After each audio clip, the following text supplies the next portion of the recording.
আমি ভিক্ষা করে ফিরতেছিলেম গ্রামের পথে পথে।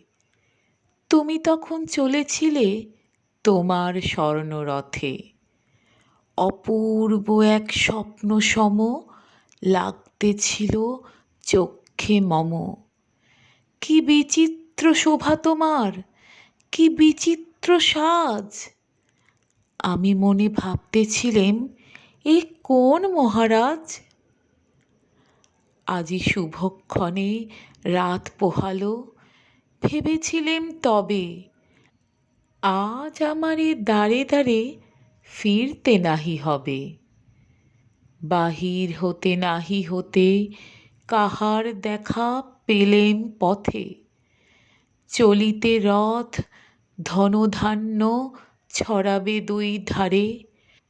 মুঠা মুঠা কুড়িয়ে নেব, নেব ভারে ভারে।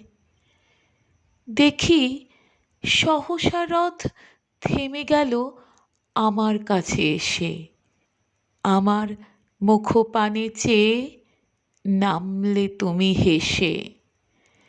দেখে মুখের প্রসন্নতা জুড়িয়ে গেল সকল ব্যথা। হেনকালে কিসের লাগি তুমি অকস্মাৎ আমায় কিছু দাও গো বলে বাড়িয়ে দিলে হাত? মরি, এ কি কথা রাজাধিরাজ, আমায় দাও গো কিছু? শুনে ক্ষণকালের তরে রইনু মাথা নিচু। তোমার কি বা অভাব আছে ভিখারি ভিক্ষুকের কাছে? এ কেবল কৌতুকের বশে আমায় প্রবঞ্চনা? ঝুলি হতে দিলেম তুলে একটি ছোট কণা।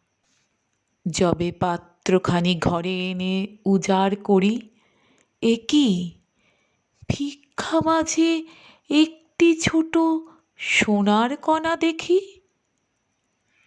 দিলেম যা রাজভিখারিরে, স্বর্ণ হয়ে এলো ফিরে। তখন কাঁদি চোখের জলে দুটি নয়ন ভরে। তোমায় কেন দিইনি আমার সকল শূন্য করে?